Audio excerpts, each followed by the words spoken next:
Hi friends, hello, வணக்கம். This is Shiv watching. Friends, video போகிறதுக்கு முன்னாடி என்னோட சப்ஸ்கிரைபர்ஸ், வியூவர்ஸ், ஃப்ரெண்ட்ஸ் எல்லோருக்கும் என் மனமார்ந்த நன்றிகளை தெரிவிச்சுக்கிறேன். இது ஒரு விழிப்புணர்வு வீடியோ, அது அவேர்னஸ். ஆல்மோஸ்ட் லாஸ்ட் வீக்கே போட்டிருந்தேன். 2 பேர் வந்து ரொம்ப பெரிய லாஸ் பண்ணி லாஸ்ட் வீக் ஒன்று, அதுக்கு முன்னாடி வீக் ஒன்று போட்டிருந்தேன். சொல்லி ஒரு 4 நாள் கூட ஆகலை, திரும்ப இன்னொரு மெசேஜ். ரொம்ப கஷ்டமான விஷயம் ஃப்ரெண்ட்ஸ். இதெல்லாம் வெறும் 3 மாதத்தில் 23 லட்ச ரூபாய் லாஸ். ஃப்ரெண்ட்ஸ், கேட்குறது ரொம்ப எவ்வளோ கஷ்டமான விஷயம் பாருங்கள். ஒரு சில வந்து ஒரு நாளைக்கெலாம் லாஸ் 25-30 லட்சம் லாஸ் பண்ணிக்கிறாங்க. இப்போது நம்ம சர்க்கிளில் நம்ம இதில் சரௌண்டிங்கில் இந்த 23 லட்சன்றது சாதாரண அமௌண்ட் கிடையாது ஃப்ரெண்ட்ஸ். இது பெரிய அமௌண்ட்டு தான். ஒரு சிலர் சொல்ல ஒரு 1000 ரூபாய் அப்படின்றது பெரிய விஷயம், ஒரு சிலருக்கு வந்து 1 கோடி பெரிய விஷயம். ஓகேங்களா? ஸோ அமௌண்ட் மேலே வைக்காதீங்க. இது ஏன் என்னுடைய லெவலில் பார்த்தா கூட எனக்கு பெரிய அமௌண்ட் தான். அது இவ்வளோ பெரிய ஹியூஜ் அமௌண்ட்டு 3 மாதத்தில் வந்து லாஸ் பண்ணியிருக்காரு. அவுட் டு ரிகவர் அப்படின்னு கேட்டிருக்காரு. அதுக்கெலாம் அப்புறம் பார்க்கலாம். ஃபஸ்ட்டு விஷயம் என்னன்றதை தெரிஞ்சுக்கலாம். இந்த அமௌண்ட்டை எப்படி லாஸ் பண்ணார் அதை பாருங்கள். நான் உங்களுக்கு ஆல்ரெடி சொல்லியிருக்கேன், ஒரு விஷயத்தை தெரிஞ்சுக்கிட்டு பண்ண சொல்ல பிரச்சனை இல்லை, தெரியாமல் பண்ண சொல்ல போன அமௌண்ட் வராது அப்படின்னு. எப்படி இந்த லாஸ் பண்ணிட்டாருன்னு பாருங்கள். ஆக்சுவலாக நம்ம ஃப்ரீ டெலிகிராம் சேனல் நிறைய விஷயம் உங்களுக்கு ஷேர் பண்ணியிருந்தேன். நேற்று பிஸியாக இருந்தேன். நேற்று கொஞ்சம் உங்களால் ஒரு 2 o'clock இருக்குங்க. எவ்வளோ நேரம் உங்கள் கூட இருந்துன்னு தெரியல. நான் ஓகே, இது பாருங்கள். லைவ் மார்க்கெட்டில் உங்களுக்கு நேற்று என்ன சொல்லியிருந்தேன், மார்க்கெட்டு ஓப்பன் ஆன உடனே உங்களுக்கு மென்ஷனும் பண்ணியிருந்தேன். 9/9 மார்க்கெட் ஓப்பன் ஆகிறதுக்கு முன்னாடியே don't by only selling opportunities மட்டும் பாருங்கள் அப்படின்னு மென்ஷன் பண்ணியிருந்தேன் உங்களுக்கு. நான் மார்க்கெட் ஓப்பன் ஆகிறதுக்கு முன்னாடியே, ஓப்பன் ஆன உடனே உங்களுக்கு லெவல்ஸும் கொடுத்துருந்தேன். கீழே வந்து சப்போர்ட் எங்கெங்கெல்லாம் இருக்குது, அந்த பிரேக் ஆனால் என்ன ஆகும்னு சொல்லிட்டு. ஸோ பிக் ரிஜெக்ஷன் கூட வந்து சேர்ந்ததில் இங்கெல்லாம் பாருங்கள். அதுக்கப்புறம் பார்த்தீங்கன்னா பி கேர்ஃபுல் அதுன்ற மெசேஜ் 9:35 காமிச்சிருந்தேன். லைவ் மார்க்கெட்டில் என்னோடய டெலிகிராம் சேனலில் அப்டேட் பண்ணியிருந்தேன். இது வந்து நம்மளுடைய வெபினார் குரூப் அதாவது இப்போ லைவ் மார்க்கெட்லாம் பண்ணுறேன். இதெல்லாம் வந்து என்னோடய வெபினார் ஸ்டூடெண்ட்ஸ் கூட டிஸ்கஸ் பண்ணுறது, எப்படிலாம் சேல் வருது, என்ன பை வருது அப்படின்றத டிஸ்கஸ் பண்ணுறது அவங்களுக்கு. இதை வந்து அவர் பார்த்துட்டு தான் இருக்கார். நம்மளுடைய ஃப்ரீ டெலிகிராம் சேனலில் பார்த்துட்டு தான் இருக்கார் அவர். ஓகேங்களா? அவருடைய என்ன சொல்ல வர்றாருன்னா, சார் நீங்கள் சொல்கிறீங்க அதை என்னால் ஏற்றுக்கிற மனப்பக்குவம் இல்லை. நீங்கள் சொல்கிறீங்க எல்லாம் ஓகே, ஆனால் வந்து இங்கே பை பண்ணணும்னு தோணுது.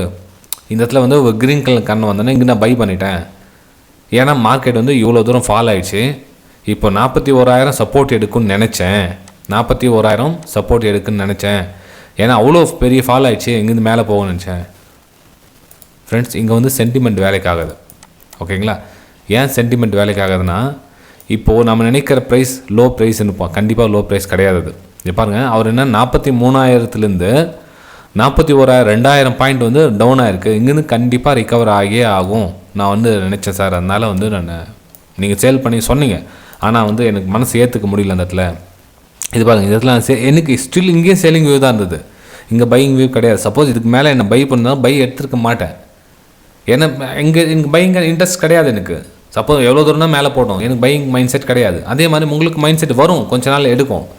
அந்த மைண்ட் செட் வர வரலும் உங்களுடைய கேபிட்டலை ப்ரொடெக்ட் பண்ணுங்கள். ஓகே? ஏன்னா சப்போஸ் மேலே போகணும், எது வரலும் போகும், 41,600 வரலும் மேலே போகும் சொல்லியிருப்பேன். சப்போஸ் இங்கே மேலே போயிருந்தா கூட 41,600 வரலும் மேலே போகும். ஓகேங்களா? ஏன் இவ்வளோ டீப்பாக ஏன் சொல்கிறேன்னா, இந்த மாதிரி நிறைய பேர் வாட்ஸ்அப் சென்ட் பண்ணிட்டு தான் இருக்குங்க. அதை நிறைய பேருக்கு வீடியோவும் போட சொல்கிறீங்க. சார் நான் எனக்கு உண்டான லாஸ் அடுத்தவங்களுக்கு ஆகக்கூடாது, அடுத்தவங்க ஆகக்கூடாது. Right, okay. என்னால் முடிஞ்சாலும் ஒரு வீடியோ தானே போட முடியும். நான் இப்போ நீங்கள் 10 பேர் அனுப்பிச்சிங்கன்னா என்னால் ஒரு வீடியோ தான் அப்லோட் பண்ண முடியும். 10 பேரோட வீடியோ இந்த மாதிரி இவங்க லாஸ் ஆயிருக்கு, இவ்வளோ லாஸ் ஆயிருக்கு எல்லாரையும் பண்ண முடியாது. மொத்தமாக சேர்த்து ஒரு வீடியோ போடலாம். மிகப்பெரிய லாஸ் யார் பண்ணியிருக்காங்களோ அவங்களுடைய மென்ஷன் பண்ணி ஒரு வீடியோ போடலாம். அடுத்தவங்களுக்கு அவேர்னஸாக இருக்கும். ஓகேங்களா? சரி, இவருக்கு எப்படி எந்த இதில் என்னென்ன விஷயம் பண்ணாருன்னு பாருங்கள். லாஸ்ட் டைம் வந்து ஒருத்தர் கால் ஆப்ஷன் வந்து வாங்கிட்டு ஹோல்ட் பண்ணி தான் சொல்லணும். இன்றைக்கி இவர் என்ன பண்ணியிருக்காருன்னா, ஆல்ரெடி லாஸ்லாம் கம்ப்ளீட்டாக இருக்கு இல்லைங்களா? இப்போ இந்த இடத்துல ஏற்கனவே லாஸ்லாம் ஆயிருக்குங்களா? போன வாரத்தில் வந்து பெரிய அமௌண்ட் இருக்குது. அந்த அமௌண்ட் லாஸை ரிகவர் பண்ணுறதுக்காக என்ன பண்ணியிருக்காரு, இந்த இதில் ஹியூஜ் குவான்டிட்டி. இப்போ இந்த இது க்ரீன் கலராக மாறி இருக்குது. ஃபஸ்ட்டு அவர் பார்க்க சொல்லுவோம், இந்த கேண்டில் வந்து க்ரீன் கலராக இருக்குது. ஓகேங்களா? 3rd கேண்டில் இருக்குங்க, அது வந்து க்ரீன் கலராக இருக்குது.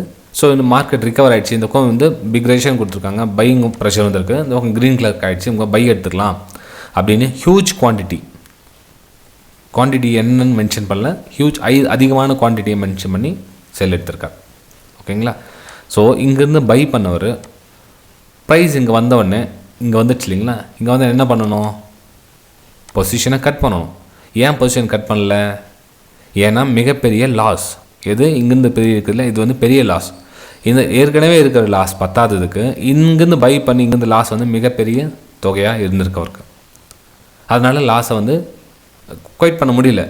சரி, திரும்ப இங்கே கொஞ்சம் க்ரீன் கலர் மேலே மூவ் ஆச்சு இல்லைங்களா? என்ன பண்ணார்? அவர் இன்னும் கொஞ்சம் லாட் ஆட் பண்ணி திரும்பவும் பை பண்ணியிருக்காரு. அதுக்கப்புறம் என்னுடைய ஸ்க்ரீன்ஷாட் நீங்கள் பார்த்ததுக்கப்புறம் என்ன பண்ணியிருக்காரு? மனசு தாங்க முடியாமல் சம்வேர் எங்கேயோ வெளியே வந்திருக்காரு. ஓகேங்களா? இது வந்து அவர் ஒரு ஆள் மட்டும் மிஸ்டேக்ஸ் பண்ணல, எல்லாருமே மிஸ்டேக்ஸ் பண்ணுறீங்க. இந்த 23 lakhs அப்படின்றது ரிகவர் பண்ண முடியுமான்ற கேள்விக்கு இப்போ வரலாம். ஓகே, 23 lakhs ரிகவர் பண்ண முடியுமா அப்படின்னா கண்டிப்பாக முடியாது ஃப்ரெண்ட்ஸ். ஏன்னா ஒரு பெரிய மலையிலேருந்து நீங்கள் கீழே விழுந்துட்டீங்க. ஓகே, பெரிய மலை, அது தெரியாமல் விழுந்துட்டீங்க, தெரிஞ்சு விழுந்தீங்கன்னா தெரியாது. ஸோ இப்போ இங்கேருந்து நான் வந்து ஜம்ப் ஆகிட்டு டேரெக்டாக நான் இங்கே மேலே போயிடணும் அப்படின்னா முடியுமா? நீங்களே கொஞ்சம் யதார்த்தமாக நினச்சி பாருங்களேன். ஏன்னா இப்போ இந்த ஃபீல்டில் இப்போ இருக்கிற யூடியூப் யுகத்தில் பார்த்தீங்கன்னா ஒரு நாளைக்கு 1000 பேர் வந்து நான் லாஸ்லாம் ரிகவர் பண்ணி தரேன் ஐடியா போட்டு உங்களுக்கு வீடியோ போடுறான். ஓகேங்களா? ஸோ இங்கே லாஸ்லாம் ரிகவர் பண்ணி கொடு, அவங்க யார் உங்களுக்கு கடவுளா? இப்போ நீங்கள் கிட்ட 1 கோடி ரூபாய் லாஸ் ஆகிடுச்சுன்னா நான் உங்களுக்கு 1 கோடி ரிகவர் பண்ணி கொடுக்குறேன் வாங்க, வெறும் 50 lakhs இருந்தால் போதும் உங்ககிட்ட அப்படின்றாங்க. சரி, உங்ககிட்ட ஒரு 10 லட்ச ரூபாய் லாஸ் ரிகவர் பண்ணி கொடுக்குறேன், வெறும் 5 லட்ச ரூபாய் இருந்தால் போதும் அப்படின்னு கூப்பிட்றாங்க. இங்கேருந்து பயணிக்கு இந்த இடத்துல நீங்கள் விட்டு போனதுக்கு அவ்வளோ ஈஸியாக முடியாது. என்ன பண்ணணும்னா உங்களுக்கு லாஸ் ரிகவர் பண்ணணும்னா அகெயின் ஸ்டெப் பை ஸ்டெப் ஒரு ஸ்டெப்பாக மேலே போய் தான் அந்த இடத்த ரீச் பண்ண முடியுமே தவிர இன்ஸ்டண்ட்டாக நான் வந்து நான் டேரெக்டாக இந்த இடத்துல வந்துடுவேன், எனக்கு இதில் 1 கோடி ரூபாய் லாஸ் ஆகிடுச்சுன்னா நான் இங்கேருந்து ஜம்ப் பண்ணி 1 கோடி ரூபாய்க்கு போயிடுவேன் அப்படின்னா முடியாது. அதுக்கு ஸ்டெப் பை ஸ்டெப்பாக தான் மூவ் ஆகணும். ஏன்னா திரும்ப விழுவீங்க, இந்த ஸ்டெப் போனீங்களா திரும்ப விழுவீங்க, திரும்ப ஏறுவீங்க, திரும்ப விழுவீங்க, இப்படி தான் கொஞ்சமாக மேலே போகணுமே தவிர நான் ஒரே ஐடியா முயற்சி மேலே போனோன்னா என்ன பண்ணுவீங்க? சப்போஸ் அங்கே விழுந்துறீங்க, திரும்ப இங்கேருந்தே இன்னும் டபுளாக கீழே விழுந்துருவீங்க. ஓகேங்களா? யாராச்சும் உங்களுக்கு சரி போனது போகட்டும், யாராச்சும் உங்களுக்கு கால் பண்ணி உங்களுடைய லாஸ்லாம் நான் ரிகவர் பண்ணி கொடுக்குறேன் அப்படின்னா நோ, சான்ஸே கிடையாது, நம்பாதீங்க. போன லாஸ் போனது தான். நீங்கள் தான் உங்களுடைய புண்ணுக்கு மருந்து போட்டுக்கணும் தவிர அடுத்தவங்க வந்து மருந்து போட்டு ஹெல்ப் பண்ணுவாங்க அப்படின்லாம் கிடையாது. யாரும் ஹெல்ப் பண்ண மாட்டாங்க. சொல்கிறது கொஞ்சம் கஷ்டமாக தான் இருக்குது, கசப்பாக தான் இருக்குது, ஒன்றும் பண்ண ஏற்றுக்க தான் ஆகணும். ஏற்றுக்காது உங்களுடைய விருப்பம். அதே மாதிரி எனக்கு லாஸ் ஆகிடுச்சு, ஏன்னா ஹெல்ப் பண்ணுங்கள், ஏன்னா யூடியூப்பில் போய் கேட்டேன், 1 பைசா கூட யாரும் ஹெல்ப் பண்ண மாட்டாங்க. ஓகேங்களா? 1 பைசா கூட யாரும் ஹெல்ப் பண்ண மாட்டாங்க. இப்போ நம்ம ஒரு யூடியூப்பில் வந்து ஒரு எவ்வளோ பெரிய முக்கியமான விஷயத்தெலாம் நம்ம ஷேர் பண்ணுவேன், ஆனால் யாரும் ரெஸ்பான்சிபிள் கொடுக்க மாட்டாங்க. அதே சார்ஜஸ் வாங்கிட்டு ஒரு 25,000 rupees வாங்கிட்டு நான் பண்ணேன், அதுக்கு நிறைய பேர் வருவாங்க. இதுதான் காலம். ஓகேங்களா? ஸோ யதார்த்தத்தை புரிஞ்சுங்க, லாஸை குறைங்க. இல்லையா எனக்கு லாஸ் கட்டுப்படுத்த முடியல, தயவு செஞ்சு வேறு ஃபீல்டை பார்த்துட்டு உங்களுடைய லைஃப்பை மேனேஜ் பண்ணி நெக்ஸ்ட் ரூட் போங்க. மேபி நம்மளோட வீடியோ ஃபஸ்ட் டைம் பார்க்குறவங்களுக்கு கொஞ்சம் பிடிக்காமல் தெரியும், டிஸ்லைக்லாம் கூட பண்ணுவாங்க, நெகட்டிவ் கமெண்ட்லாம் பண்ணுங்கள், பரவாயில்ல, சந்தோஷம் தான். கொஞ்ச நாள் 6 மாதம் 3 மாதம் கழிச்சு வந்து திரும்ப நம்ம மீட் பண்ணலாம். ரெகுலர் சப்ஸ்கிரைபர்ஸ் மறக்காமல் உங்களுடைய லைக்ஸு கமெண்ட்ஸ் பதிவு பண்ணிடுங்க. புதுசாக மார்க்கெட்டுக்கு வந்து லாஸ் பண்ணிக்கிறவங்களுக்கு உங்களால் முடிஞ்ச ஹெல்ப் என்ன அப்படின்னா அட்லீஸ்ட் இந்த வீடியோவை நிறைய பேருக்கு ஷேர் பண்ணுங்கள். ஓகே, தேங்க்யூ ஃப்ரெண்ட்ஸ், பாய்.